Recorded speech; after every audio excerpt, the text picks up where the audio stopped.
G'day everyone, welcome back to another episode of the Australian Property Investment Podcast. I talk a lot about active versus passive buyers. And when I say passive buyers, these are people that pre-approved that like to think that they're shopping for a property, but if the right opportunity came up tomorrow, they'd probably find a reason to not pull the trigger. And that's why I've brought in Jay. G'day Jay, how you doing? G'day mate, I'm good, how are you? Jay Pace from Providence, mate. Pleasure to have you here. We've obviously known each other for some time. We have. Our industries are far too small, so we cross paths. Yes. And I want to say thanks very much for coming on here. Really appreciate the time that we share together. And, thank you. Mate, so if someone's listening now going, why am I going to listen to Jay and what should I get out of this episode? What do you reckon they'd get out of this by the end of it? I think one of the important things is that understanding what the actual market's doing, not from a year-to-year basis, which is always really important, but a week-to-week basis is even more important because time flies so quickly. So I've got some great breakdowns in regards to, the time in the market, how much it's costing you, just the time of getting your pre-approval, all that type of stuff. So really just if hopefully they can get anything out of this today, it's just if you're going to buy a property, you're thinking about doing it, there's all the reasons in the world to pull your finger out and do it now rather than wait. There's no perfect time. Yeah. We're going to come back to that week by week because I always credit you, but I always pull this data out. When I tell people waiting, I'm like, you know how much it's costing you to wait week on week? I'm going to come back to that in a minute. But let's go what I just said earlier, which is rationally it makes sense for people to invest. Emotionally, something else happens. What do you think is going on? Where's this disconnect for a lot of potential investors or people that have been able to push through and actually be able to build a larger portfolio? Yeah. What do you think is holding people back? I honestly think one of the biggest things that holds people back is loved ones with good intentions. I really think that's a big thing. I remember when we bought one of our, we upgraded our home in 2020 during COVID. Yeah. I'm in the industry. I've been doing it for a long time. Every dinner that we had, my in-laws or my parents, while me and my wife were there, were like, what are you doing going to open homes right now? Didn't you read the news? Didn't you see the markets crashing? Didn't you see that Westpac said the market was dropped by 40%? Like, they weren't trying to talk me out of it because they didn't want me to buy a property. They really had good intentions, but they were scared. And people really do get affected by that peer pressure. And I think that's one of the big things too. There's peer pressure to not buy, there's peer pressure to buy. So there's these outside influences that I think really do affect people quite significantly. And you've got to realize where that's coming from. And it's hard to not listen to your parents and stuff that have looked after you your entire life. Absolutely. When they're telling you shouldn't do this right now, or your best friend and stuff saying don't do it, or listening to horror stories. So I think that's one of the big things that I see is people who have good intentions that are telling you that. I also think one of the biggest blocks that people get is just not knowing what's happening in the market. We live in a day and age now where I think it's actually harder to make a decision because there's so much information and data. And if you have an angle and you can spin some of the numbers that I see, that I'm like, that's the correct number, but the way they've spun that gives a totally different outcome as to the decision I would make. And you can get paralysis analysis. I speak to people all the time that have been looking for months or maybe years. They know all the podcasts, they've seen your stuff, they've read the books. They still haven't made a decision. Correct. They tell me podcasts that I didn't know existed. Yeah, and they still haven't made a decision. And I think the biggest issue, and I'll finish on this, is that they don't actually have a plan. They want to buy property, but there's no plan on how to actually get there. They mistake that for the plan. That's I'm right. going to buy a property and it's like, okay, what are we looking to get out of this? And that question just, you can hear the silence and they're not prepared for it. Yeah. And we're talking about big sums here. I mean, there's no way you and I would go and buy a $600,000 car without researching the hell out of that thing. I'd know everything about it. I'd know everything about it too. And I think you spend far less on a car, you know more. Oh, yeah, you'd hope so. You've watched the videos, and again, we're talking about it, but at some point you go to a dealership or you go to a showroom and you're like, I think I'm ready to now move forward. So there is, again, I'll say this time and time again, the property market rewards action takers, decision makers, and by sitting on the sidelines, clearly financially, you're hurting yourself by waiting. Oh, absolutely. Yeah, perfect. Before we kick off, it's something I call the 3 Ps. So for people that a newer guest on here, a bit about yourself personally, professionally, and property journey. You mentioned you've just bought there as well, and when I read about yourself, you've had your background in trading. Stockbroking. Stockbroking. So to make the move from stockbroking to property, people are going, oh, is this a love affair with property, or have you got a mix of assets? So yeah, only what you're kind of confident to share publicly is what I'd say. I appreciate that. I always think it's funny when people talk about their own personal property and assets because it's really just a number and you don't know how much debt they possibly have. Like some people are like, 10 properties in 3 years and stuff like that. And I'm like, yeah, well, are they good properties? Are they worth more than when you purchase them? Are you just in debt? So I think it's always funny when people kind of just tell you about their property. The top line number. Yeah, because until you actually dig deeper, you don't know, right? But for me, so I was in stockbroking for about 10 years and I really liked it. It was very much the way that you thought it would be in the movies when you're younger. Like everyone I worked with was driving like a Maserati, a Porsche, and I had a Mitsubishi Magna. And you know, it was that environment. It was very different. It was very full on. But it had chrome hubcaps, right? Yeah. Well, it was polished. They were polished, but they were really nice. And yeah, it was one of those things where I got into the world of derivatives, which is basically they derive off stock prices. And I got really sick of people taking money out of the portfolios that we're putting together and putting them into property. And that's how I created a hatred towards property actually, because it was stealing my clients' money all the time. And I liked stocks and I fell in love with Forex trading and derivative trading. And then after a little while, I thought I'm going to beat these guys at their own game. So we created an exchange traded fund. It was a basket of CFDs, contracts for difference. And what we did is we chose companies that would benefit from property price booms. So like Goodman Group, Dulux Paint, Stockland, etc. We put them in a basket. Yeah. And the client could purchase a share ownership of that basket and it would kind of follow the markets. But in order to get that information, I needed to interview a lot of buyers agents and property experts. So I kind of posed as an investor, and I did this quite a lot. And Providence, the company I now work for and have an ownership in, is one of the companies that I met with. And they spoke my language because they were more about the numbers. It wasn't a sell or a spruik or anything like that. Yeah. So at the time I had stocks and I had no property. And then a couple of years later, I kind of converted everything to property. But I really still think that having a diversification of asset class is really important. I think that I used to hate waking up in the morning and seeing what the Dow Jones did and going, oh, today's going to suck on the market, like knowing my work was going to be full on. Yeah. But at the same time, you know, I was always happy when I saw something bad happen and I knew, well, my property price is not going to change today. I don't have to look at a little ticker that's telling me it's up or down. Yeah. So, yeah, I had that kind of combination of both. And still to this day, I think, you know, stocks, derivatives, funds, crypto, property, I think you should look at diversifying in kind of all of it. Yeah. Yeah. There's a lot to be said about specialization or going all in on a particular asset class. And, you know, when you know property and you stay in your lane, there's some people that really subscribe to that.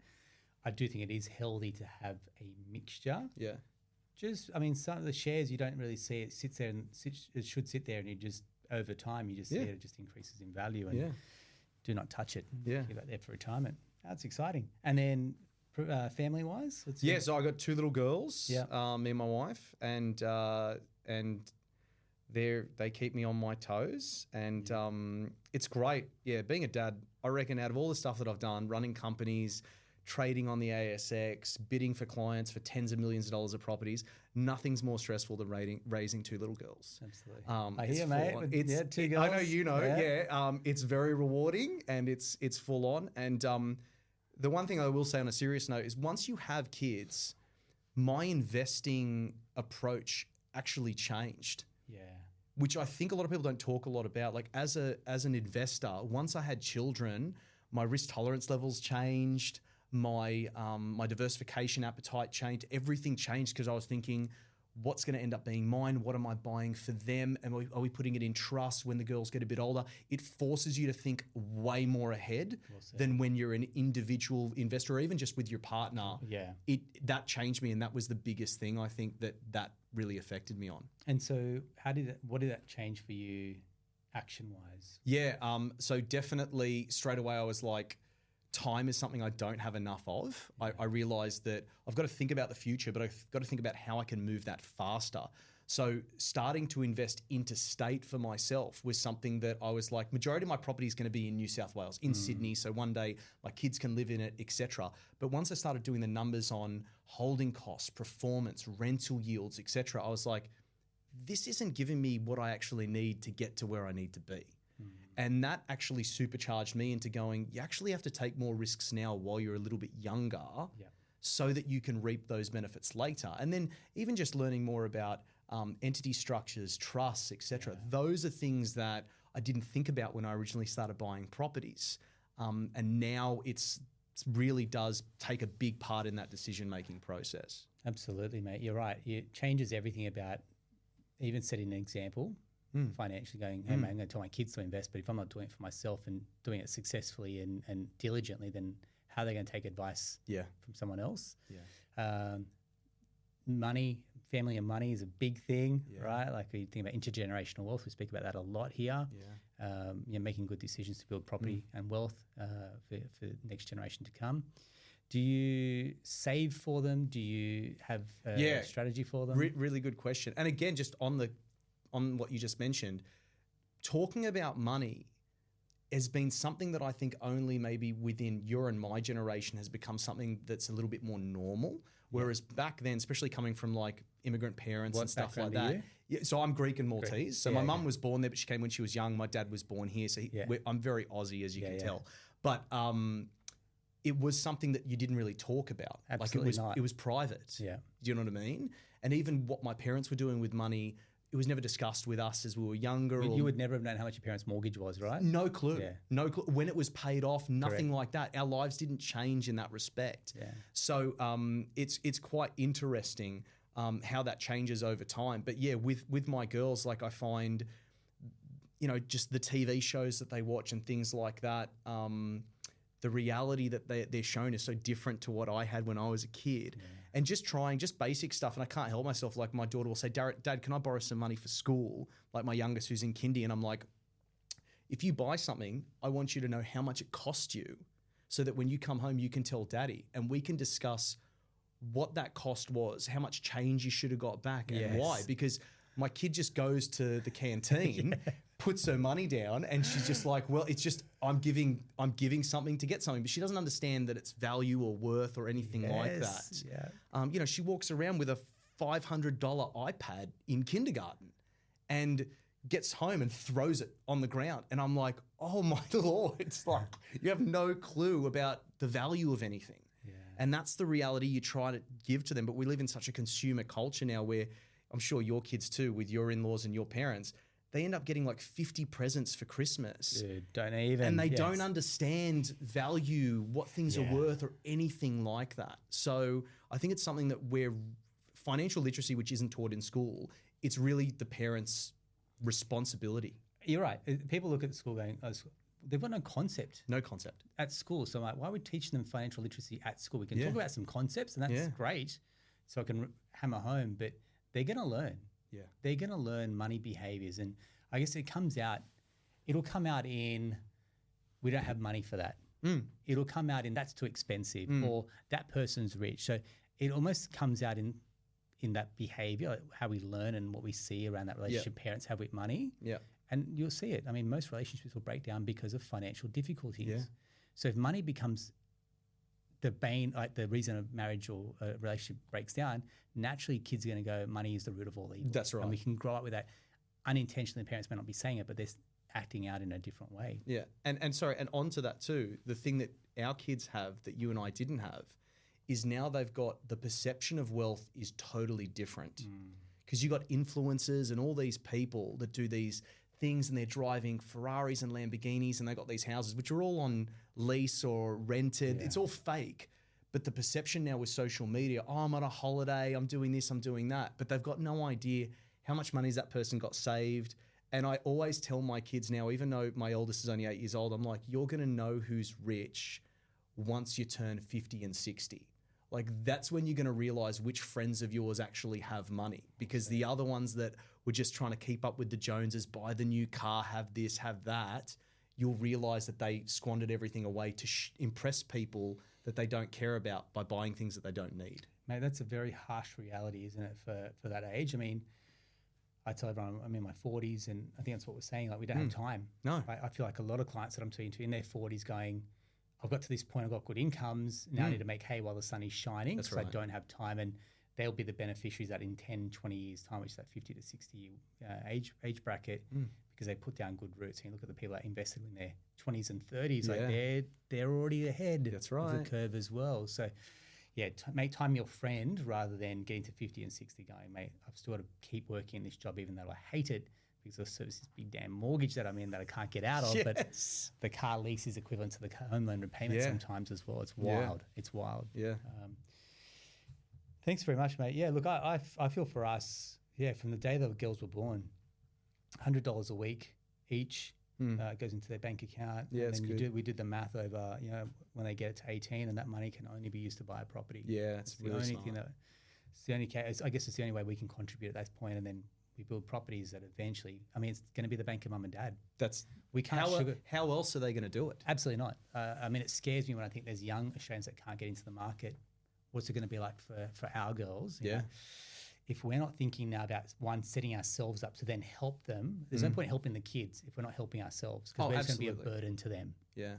So we've got to help ourselves, which means we put down roots, build a portfolio, which is then they can become the beneficiaries of that as well, right? Yeah. Good on you for doing that. They're going to thank you later. I hope so. Yeah. I hope so. Yeah. And it's a non-negotiable. It comes out every week, and I'm open about it because we've got to lead with example. We're in these roles, and we think people looking to us for guidance and strategy. And whatever it is, it doesn't have to be $100. It's $20, $50. Anything. It's something. Yeah. It's something that compounds over time. Hey mate, I want to get into this one, which is the cost of waiting. Now, I love this because when we had a chat, I think late last year or something, and you put up the data from the last quarter, but now it's been updated. So when I looked back at 2023, which in Sydney was the cost of waiting, the growth that we had in that property market was, I think, the median property price, you had to be saving nearly $2,000 a week to keep pace. That's right. Yeah. And now the last quarter's done.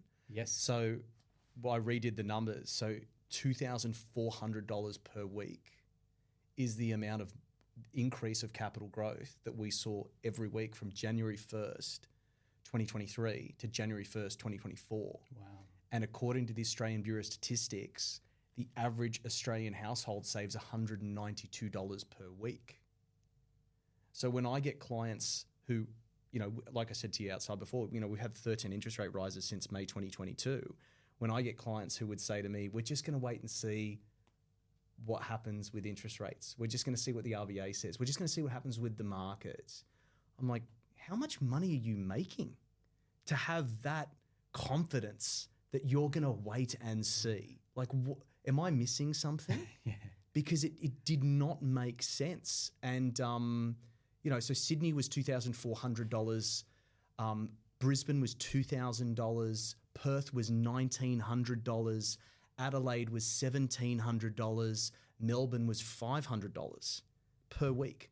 So that's the top capital cities with the largest population, starting from Melbourne all the way down to Adelaide. But you look at that and you just think there was no major capital city where you would have most likely saved more or kept pace with the market based on the speed that it was moving.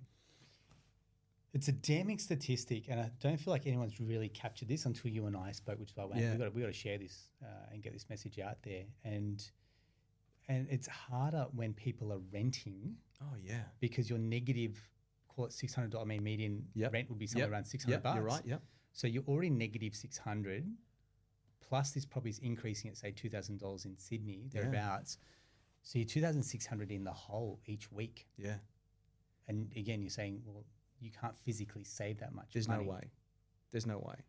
Which is why the intergenerational wealth thing that you were talking about, for a lot of people, that's their only possible lifesaver that's going to get thrown out to them in this ocean that they're going to be drowning in, is that one day they might get an inheritance that will allow them to purchase something.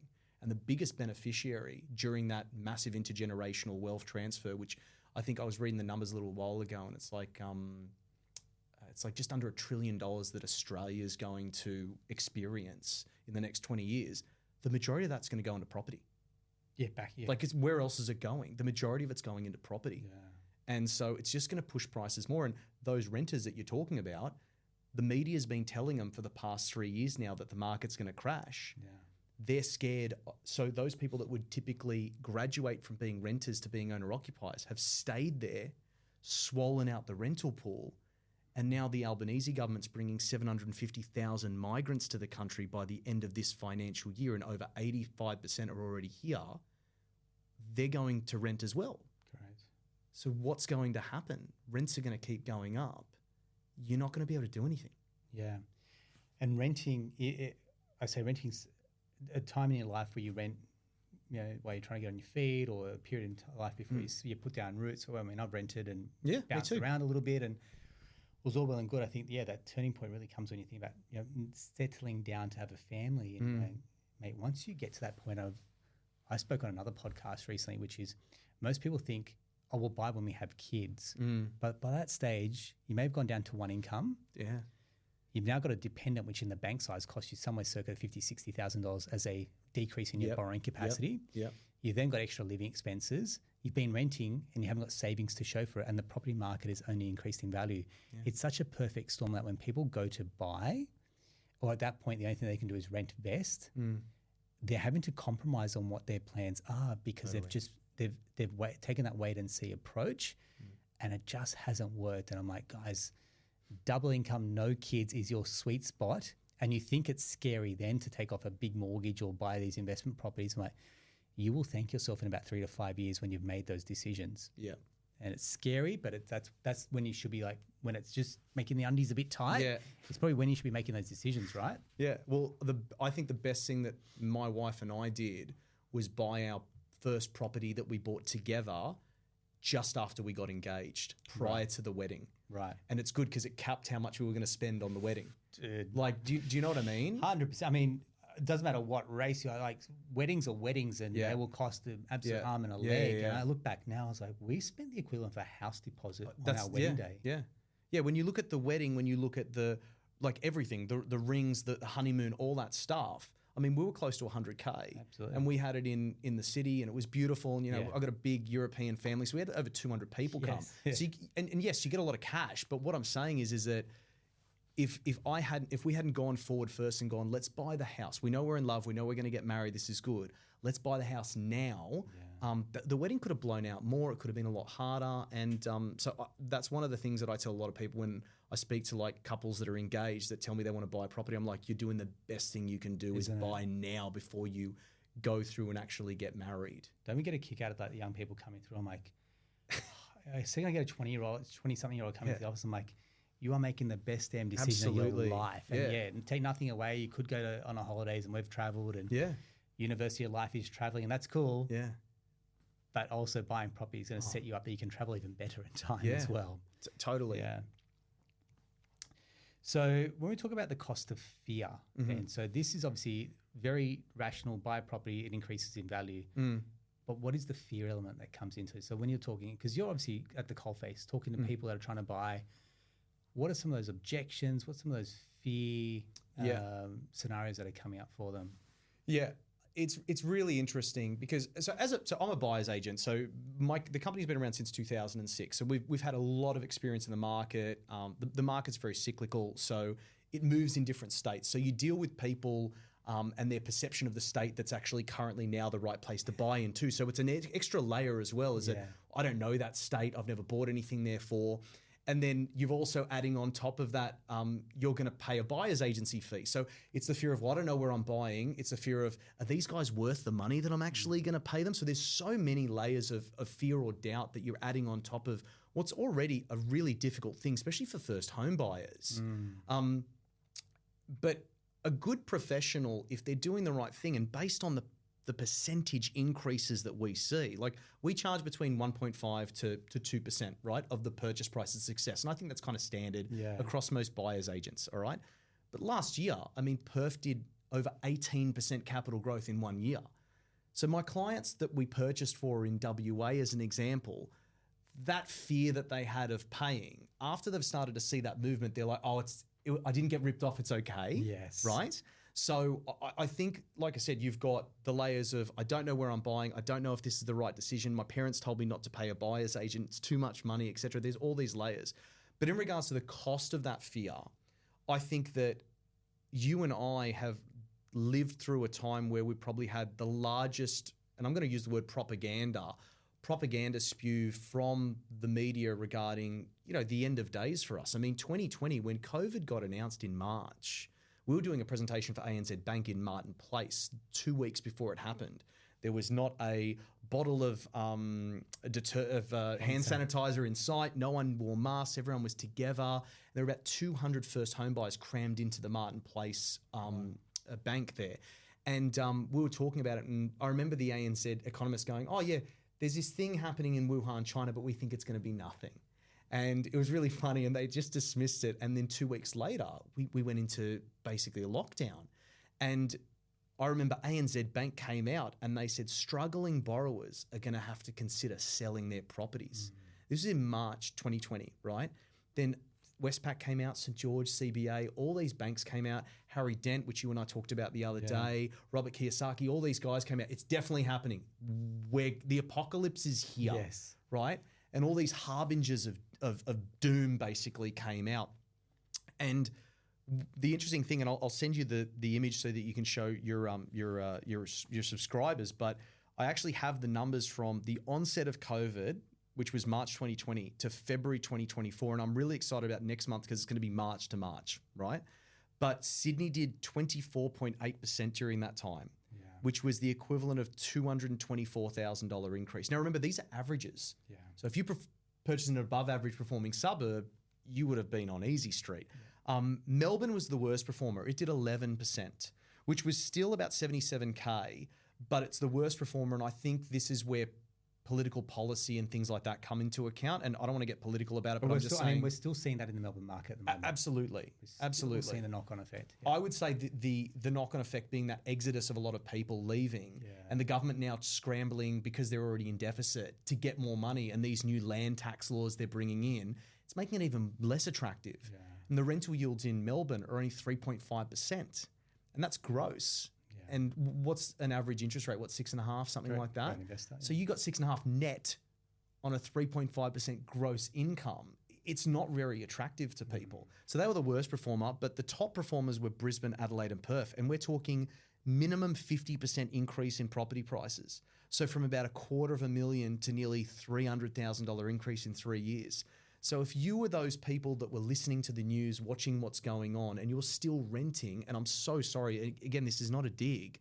I understand why you listened, because why would the government and that try to freak you out? Why would the propaganda be there? Like, why? These people probably genuinely thought, these economists, that they were right. We were faced with something we'd never seen in our lifetime. We were told that millions of people were going to die. We weren't going to have a vaccine for 9 years, apparently. That was the first reports that we got. Unemployment was going to go over 6%, like heaps of issues. I understand why people were scared. But what I'm saying is, when you push through all the bull crap and you started actually reading the numbers and you looked at, we printed 3 times more money during COVID than we did during the GFC. And then everyone was all surprised when inflation went up. And so once you started to look at the numbers, and we got a bit of flack, we did a video in May 2020 saying this is going to be the best time for anyone to buy property.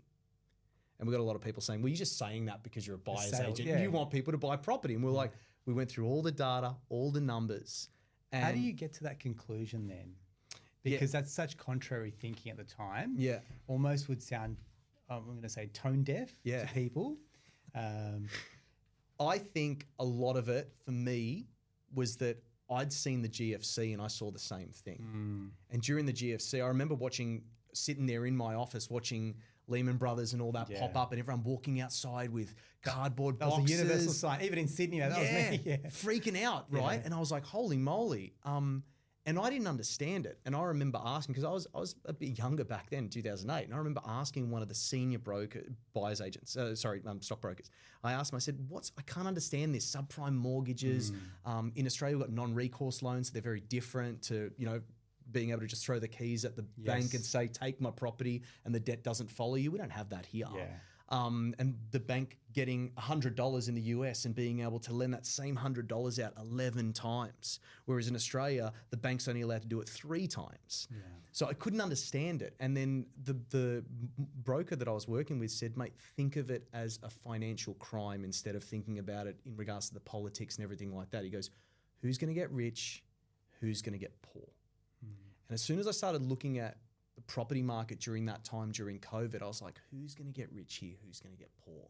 And we started to break down the numbers, and it's like, what contractors are getting X contract here to clean buildings now? What contractors are getting, what's going to happen to commercial property and people that have commercial property? What's happening with work home, and how's that going to affect the market? So we started breaking it down, and we were just like, we were very confident. And if anyone wants to watch the video, it's still up there from May.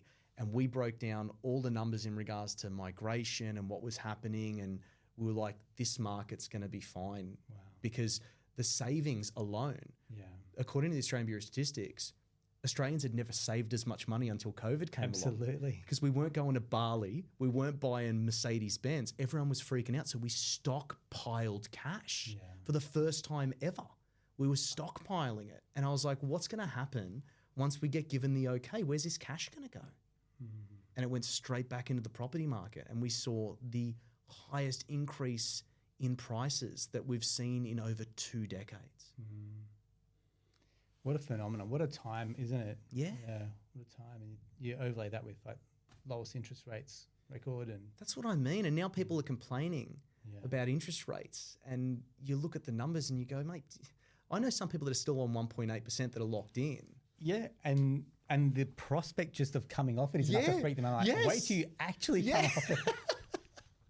I had a touch with someone else the other day. Like, I'm worried my fixed rate comes off next February. I was like, this whole thing will be a blip, mate, to you. This will just be noise. Front. Correct. I was like, mate, you should be bloody celebrating. Yeah, send me a bottle of wine. Totally. Because I got you that great rate. I locked you in. Yeah.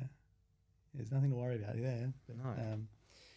Good, mate. So let's go around. So obviously, boots on the ground, you're kind of seeing what's happening state by state, which I think is super, super important, which I want to kind of go through. So let's start with Perth, because like you said, Perth last year did, I think, somewhere like 18, over 18%, 20%. Yeah. Plus rental yields about 23% total return on your money. Yep. And it seems to be so polarizing because you speak to clients and and they're like, there's nothing more polarizing than, say, buying in Perth. Yeah. First of all, why is that the case? And secondly, what is actually going on there? Yeah, it's really good. And there's so many infrastructure spending projects and so many natural resource materials that are being pulled out there that it's kind of hard. So I tried to make a list of like my top things that I like. Because everyone's an expert on Perth's economy, mate, and its exposure to mining. It's so hard. It's like everyone's an expert on inflation at the moment. Everyone's an expert. That's right. Before it was vaccines and now it's inflation, right? Everyone just knows. Yeah. It's really interesting. The thing with Perth, and I was only there 2 weeks ago. Again, so the only way, in my opinion, you can buy correctly in those places if you have locals doing the buyer's agency work for you. Yeah, right. I've got to admit, we've been around for 18 years now. We tried it many years ago remotely. I'll call the agent up from Sydney. I'll have a chat. Even with Brisbane, we'll call them up from here because we had all of our guys here originally. Yeah. And it just doesn't work. It doesn't work properly, right? The agents don't want to deal with you as much because straight away they're like, you don't understand the laws here. You don't understand the contracts here. You're not from here. You think everything's overpriced or whatever. You're a pain. Don't want to deal with you. So until we decided back in, I think it was just after the Royal Commission in 2017, we're like, we need people in every state. Yeah, nice. Like we need a minimum of 2 people in every state. So after we got that, another phenomenon that we found that you can't get from data, and we're very data centric, is the feeling or the personal bias that people get from living locally. Just like now, if we got a room full of 10 people and we said, what do you think about Redfern in Sydney, where you and I are? You'll get a split between people that remember what Redfern used to be like or have experienced Redfern recently and know what it currently is like now. Yes. And that personal bias is actually something that's really important when purchasing a property, really important. And it's something that you can't do if you just jump on the phone and do it. And this is why, again, I think buyer's agents as a profession has to become more and more popular for people to utilize, because jumping on Google Maps and stuff like that or just reading a report, you won't get the feel of it. You really won't. Not. Yeah. And if you get an extra 1 or 2%, you were talking about compounding when you're talking about saving for your girls. once you realize getting that 1 or 2% extra in the beginning in a suburb, compounded over holding a property for 10, 15, 20 years, we're talking about hundreds of thousands of dollars difference in growth. Absolutely. So for us, it's big. So with Perth, focusing on that, absolutely. So 4th largest capital city in Australia in regards to population. Some of the stats that are making it attractive now are that it has the highest median household income in Australia, so they're richer. Okay, they make more money in Perth than any other state. Which blows people away. It even blows me away when I think about it because, mate, in Sydney, we earn the most money. Well, yeah, you think we earn the most money because we have the most debt. Yeah. You got people in $3 million houses, and in Perth, you got someone in an $800K house making more than the person in the $3 million house, right? Highest median household income in Australia. Lowest vacancy rate in Australia. And this goes back to when Perth had, and you'll probably remember this, Perth had in 2014 the European oil crisis, when Portugal, Ireland, Greece, and Spain came out basically from the European Union and said, we might not be able to meet our obligations to the EU. And this is when the UK ironically went in and said, no one's leaving the EU, we're all going to be a family, we're staying here forever. And then ironically, they left. Yeah. And so what happened is China and India freaked out because they thought, the EU is our largest customer. We send our electronics, our cars, everything there. They go into a recession, we're going into a recession. So they called up Rio Tinto, BHP, Fortescue Metals, and they were like, slow down. We might not need as much. So what we saw from 2014, kind of July onwards, and this is such a fast affected market, we saw unemployment go up. We saw demand for housing drop. Like we saw that chain reaction from around 2014, if you look at the chart on the housing prices, about 8 years of negative growth. And that's what it is. Like I've had brokers in Perth that I speak to that haven't been on refinance clients for years. Nothing. The LVRs haven't moved. Done nothing. Yeah. Right? So you had that drop down, and then the perception that the media was is it's a boom or bust, never works, you know, it's a mining town. And then, as I said, you go there and you go, wow, everyone here's got a bit of money, you know, highest income, lowest vacancy rate. You can't get a property there to save you. So difficult to rent, right? Lowest development application rates out of the major capital cities, or one of, I think. But definitely down there at the bottom, because during the time to save the market, the local government put together a first home buyer scheme that was so aggressive that if you just built a brand new property and you'd settled on it, you could buy and build a brand new property next door for cheaper. Wow. So it turned everybody off. No one was building. So you've got no new builds there. Yeah. They are also the only state government in Australia that currently has a surplus of money in their budget. Everyone else is in deficit. Wow. So you start to look at all of these things and you go, okay, what's in it for the investor? And you go, well, economically it looks attractive. And then secondly as well, you start to go, all right, as an investor, what am I getting? And it's like, well, you're getting the second cheapest properties in Australia in regards to median dwelling value next to Darwin. Yeah. And you're getting the second highest rental yields in Australia next to Darwin. You wouldn't buy in Darwin, in my opinion, because Darwin's peak of the market was May 2014 and it hasn't done anything since then. So we're 10 years behind, the market hasn't done anything. But Perth is in a prime position based on the current cycle stage to probably have a, you know, 5 years of significant capital growth. And then it'll peter off and it'll go sideways again. And then I think Melbourne will probably be the next one to take off because it's been suppressed for as long as it has. And this is where everyone's looking at Melbourne going, Melbourne's going to be cold for quite some time. Yeah. Again, we're not giving advice. No. This is general in nature. Yeah. But then when I heard Bernard Salt speak recently, he's saying, but the population growth in Melbourne within the next 10 years is going to become exponential. Is going to pass Sydney. Yeah. And so you're sitting here scratching your head going, hang on, Melbourne's going to boom from a population perspective, but short term it's going to have very slow price growth. Yep. But at some point that's going to turn as well. Yeah. Yeah. This is why understanding property cycles is so important. And this is why I get frustrated when people say that capital city never makes money, that capital city always makes money. Because when you look at the data long term, like I was telling you before when I was looking at the Australian Bureau of Statistics data, and I'll send this through to you to kind of put up on the screen later. In 2008, when the GFC happened, the median house price in Sydney was $447,000. Okay, that's wild. Yeah, I saw you got pictures of they got pictures of DeLoreans outside the time machine. I thought if I had one of those, be the richest person on the planet. We wouldn't be sitting here. Oh, mate, but I mean, here's the thing, right? 2008, I would have been 25, 26. Yeah. And there's no way I was able to buy a $450,000 property. No. So like when people hear this, like, that's cool. We're not asking you to go back in time and buy that because physically at the time we didn't have the means or the ability to buy it. it's the illustration over time what compounding has done. That's right. And to go, don't be that person that in 20 years' time your kids are going, Dad, there was a property in Sydney that was median house price was $1.4 million. Like, those are some good days. Yeah, that's right. Correct. But to your point in regards to when I'm saying the GFC, we've just been through COVID and everyone's like the world's going to end. The GFC was a world-ending event as well. And in Sydney, you could have bought a property for $447,000. Yeah. At the same time in Perth, properties were about 15 grand cheaper than Sydney. Yeah, that's how close they were, okay? And the rental yields during 2010 in Sydney was 6.5%. Now they're 3%, okay? So what I'm saying is when you start to look at the data over a longer term period, it becomes much less, I think, overwhelming when you sit there and go, property prices in Sydney are average like house price is $1.4 million. And it's like, yep, okay, that's what it is currently right now. Where do you think it's going to be in 10 years' time? So is today cheap or is today too expensive? Is that a reason not to buy? Yeah.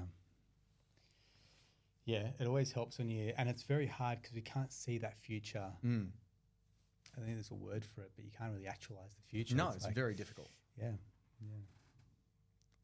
And what else have we got for other states? Yeah, so we talked about Perth a little bit. In regards to Brisbane, I mean, Brisbane is a really interesting one because I speak to so many people and they're like, I've been waiting for Brisbane to pop for so long, like ages, just waiting for it to pop. I was reading the other day that $1 billion worth of infrastructure is going to be spent in Brisbane in the second half of our decade that we're in right now. Wow. So when you start to look at the money that's actually being spent there, Queen's Wharf, the Metro, all those type of things, Southeast Queensland is going to be the first state in Australia that's going to have autonomous public transport. It's incredible. Like there's a lot of stuff going for it. I also saw the other day when the Olympics was announced for Brisbane, in America, it was in the top 20 Google searches, Brisbane. Wow. No one knows about it. Yeah. So when I start to see that... You mean Brisbane? Brisbane, that's right, that's Melbourne. So when you start to see that, you're going, okay, just the sentiment. And personally, I don't think the Olympics itself is actually going to increase prices in Brisbane. But the sentiment or the anecdotal evidence that I've seen of people going, I want Brisbane, and I ask them why, and they say, well, they're going to have the Olympics. It's enough that it's going to move that market, just knowing that there's an event that's happening. Even though the majority of the infrastructure spend for the Olympics happened during 2017 during the Commonwealth Games, that will still move the market. So when I see things like that, I'm going, Brisbane's definitely going to pop. It's more than what it already has. I think it's still quite cheap. Rental yields there are still attractive, around 3.9%, which is still above the average 3.5%. Price points are still low. It makes a lot of sense. There's areas like Sydney that I'd stay away from. I'm not going to badmouth any of them, but some in the west and some in the south that I wouldn't want to go next to. Yeah. But just like Sydney, there's some suburbs that I wouldn't want to go next to either. So it's really about buying the right type of product in the right location. Yeah. But the infrastructure spending program in Brisbane is phenomenal, and I think that's going to be a big push. I mean, we're all about having borderless investors and saying, look, you don't need to be on the ground in Perth to know that there's stuff happening. But I would implore you, if you're in Sydney and you're listening, go up and spend a weekend in Brisbane. Oh, yeah. I've gone up there. I spent a lot of time up in Brisbane. You can just feel it. You can feel the shift in the air. You talk to people, the kids at the park, and they're like, we used to be in Sydney. We used to be in Melbourne. I'm like, they've all moved up there for a lifestyle, and they've all kept their Sydney and Melbourne incomes, moved their family, and like they're bang for buck. They're buying a freestanding home. It literally took me at 8 o'clock in the morning to get to the airport. It took me 20 minutes. Yeah. I was like, what traffic? Yeah, there's no traffic. Where in Sydney could you drive that many kilometres on the way to the airport without sitting in traffic? I'm like, it's unbelievable. You can understand why this place is livable. And we're not talking just Brisbane. We're talking Gold Coast and Sunshine Coast. Yeah. Like that, all three areas have insane livability, everything that you need on your doorstep. And you go, it actually feels a little bit undervalued even for what it is. Absolutely. I couldn't agree more. The funniest thing is when you hear people from Brisbane complain about the traffic. It's wild. Or the heat. Yeah. Yeah, I'm like, if you think it's hot, then Jesus, what are we? Yeah. When I got off the plane 2 weeks ago in Perth, it was 1 a.m. on Monday morning. Yeah. They opened the doors to the plane. We had to walk down the tarmac. It was 36 degrees at 1 a.m. in the morning. It's incredible. Just this assault of heat. Isn't it? Yeah. Yeah, it's nuts. We're privileged here. So the other one I think we touched on before is around migration. And I think this has come up quite a lot in some of the chats that I've had. So if you listen to this, jump back into the episode I did with Peter Raptis, a valuer. But yeah, I mean, some of the data that I get is with migration and migrants come in, they will buy a property within 5 to 10 years, which is scary when you think about it. When people have been here for a long time that can't get into the market, a migrant will come in here and buy within 10 years. That is an insane appetite they've got to get into the market. Absolutely. Right? And so we talk about all the migrant. So we don't meet current levels of demand at the moment. No. We're not building fast enough, but there's a whole wave of people that are going to come in here. What do we say, 850,000? Yeah, that's right. I don't know. We take a small portion of that are going to buy in the next few years. Yeah. We're not even building enough to keep pace with that. No way.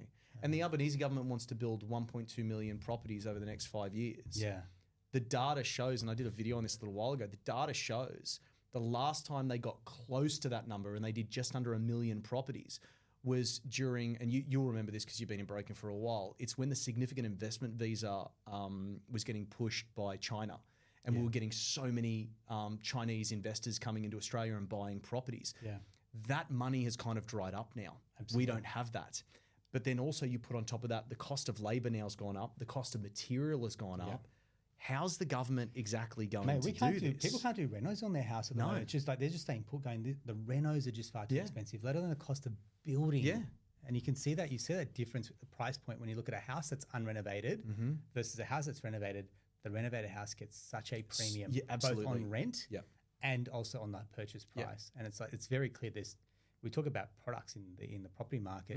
They're unequal products. Yeah. A finished one, always in demand at the moment. You're totally right. You're totally right. We see it all the time on price guides and stuff like that. Something needs a little bit of work straight away, boom, it's a drop. People just don't want it. So, so you're right. Supply and demand, there's too many people coming in. There's not enough product. And not only is there not enough new product to be built, there's not enough existing product now for people just to live in. Yeah. And this is why homelessness rates are actually going up. There was some really interesting data that came out of PEXA a little while ago. And just even also the issue that I'm seeing is people still aren't moving out to regional areas yet. They're not desperate enough to do that. We've actually seen the numbers start to come back down. And PEXA put out a report a while ago. And what they said is one of the conclusions they came up with in their report is that the reason regional areas increased was not because so much of people moving there. It was because people weren't leaving during lockdowns or going to university and they stayed within their country towns, which was really important. I'll send you the article. It's amazing. And this is why, as a buyer's agency, we don't recommend, and I've got nothing against people that do it, we don't recommend regional areas because the volatility is just too high. And the data that came out from the Australian Bureau of Statistics during COVID said this was the first time that resi property in regional areas had gone up since 1984. Wow. So again, you're right. We've got too many people coming here, not enough product. The only thing that can happen is property prices can go up unless someone decides they can 3D print properties like that. And I know they're trying to, but unless someone decides that they can do that and then create these communal living spaces, there's just no real answer for it yet. You're spot on. I've tried to look at what could disrupt the property market in the sense that what product would come in that would be a lower cost, faster way. So you look at tiny homes, for example. Yeah. Not a bad option, but we live in big houses here traditionally. Yeah. So that's one, but you still need somewhere to park your tiny house. That's right. So we don't have enough land or where are you going to find that land exactly? Because we're the 5th sparsest country in the world. So when you read Alan Kohler, I keep talking about, read Alan Kohler's quarterly essay and he talks about second most expensive property market in the world, but the 5th sparsest country in the world. That's and everyone wants to be in one space, one spot. Look at the concentration across our capital cities and how much, and then the ability or the inability to build in those corridors. So that's one. And I forgot where I was going with that, but I feel like when we're talking about the building approvals falling, and then I guess there's issues with builders, lack of confidence in the builders as well. Yeah, we've had a few collapse. Right. Been in the media. Just keeps going and keeps going. Again, it's just perpetuating at the moment with the building industry going, this is not boding well for, again, this whole wait and see approach. It's going, hey, mate, let's get in now. And again, the decision makers actually take us out of getting in just riding that wave. Yeah. So again, we talked about experts before. We mentioned a couple of names, and I watch these videos, and mate, the videos that talk about these housing busts get so many views. They do. I'm like, are the people that are watching this agreeing with this, or are they watching it because they disagree with it and they're trying to see what's in there? And I feel like the sentiment is more, because I could put a really positive video out there. Yeah. Gets nothing. No, you put absolutely. one of those negative views and geez, mate, that will just go off. And it's and you put a name like Harry Dent or Kiyosaki attached to it. Yeah. And are they out of tune with the Australian market, and they're applying, American or European ways of looking at the property market, not knowing that this market is so damn resilient? What are your thoughts? Yeah, it's really good question, because I get asked about it all the time. Someone going, oh, this guy said it's going to crash. I've got a quick Harry Dent story. So I went and saw him speak in Luna Park a few years back, right? They did it under the big top, and I was just interested to see what he was on about. And I know someone, one of the other guys that I work with in Melbourne, one of his mates got so into Harry Dent that he sold 2 properties because he was convinced the market was going to crash, like Harry said. Yeah. And this is my issue with guys like Harry and Robert, even though I've read their books and like their stuff. Yeah, I got nothing. But they've got no fiduciary responsibility to what they say.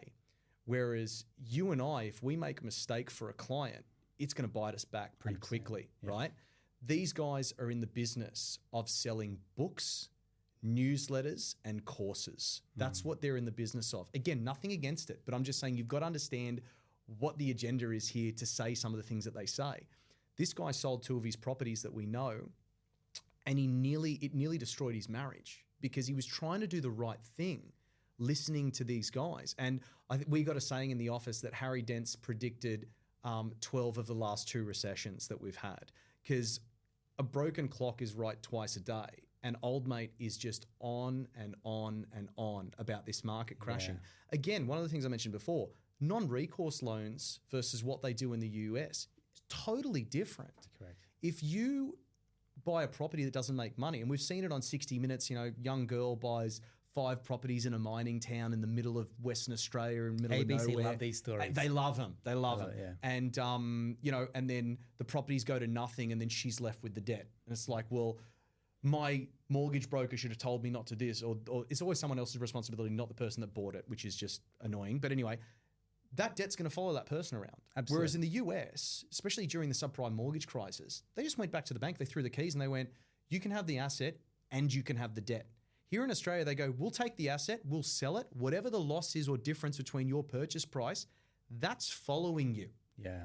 And that stops Aussies from giving up. The last thing Aussies are going to sell is their home.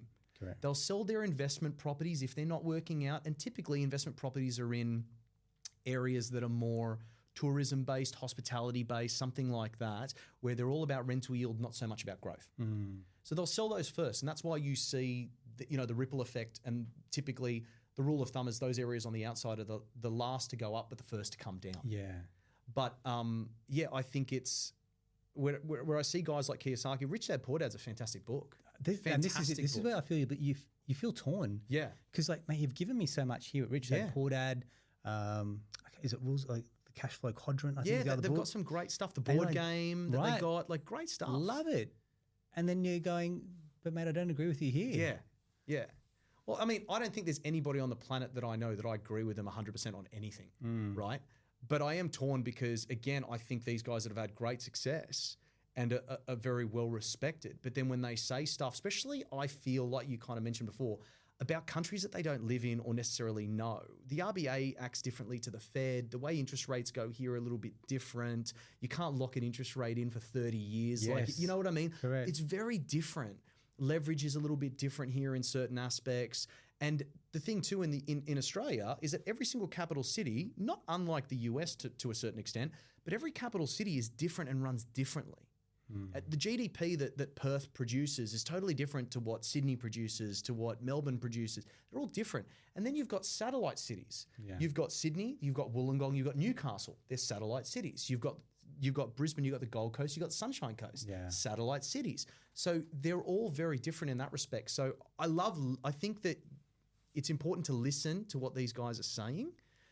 But at the same time, I think it's important to understand the experts on the ground in Sydney and what they're saying too, or Melbourne or Brisbane. The problem is we're not after saying that out loud, listen to the experts. I listened to the experts that said the property markets were going to crash in 2020, 2021. You know, we had the COVID, we had the construction cliff, we had the mortgage cliff. You just Google bloodbath Australia, and there's a million news articles that have been done within the past 3 years. Yeah, absolutely. I looked at this on YouTube. I'm like, there's 35,000 views on one video in like a day. Why the property market's going to crash? Yes.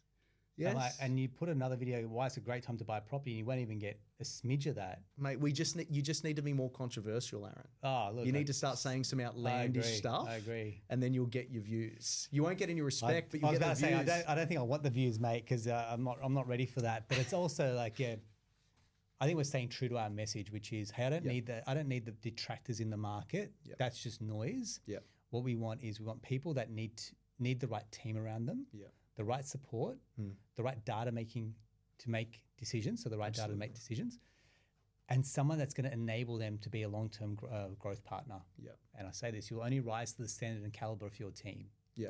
That's great. Yeah. Right? And you see that time and time again, where if you don't have a strategic buyer's agent, you know, they've just done a course and now they've come out, it's a different outcome. You don't have a strategic mortgage broker that can't think 3, 4, 5 steps ahead of you. You'll get you reap what you sow. If your planner or your accountant's not weighing into the conversation to go, here's how we can help you optimize the tax and forward planning, you're left fumbling in the dark, and no wonder people are feeling a little bit overwhelmed or unsure about what the next step is. So confidence equals clarity is what we're big on.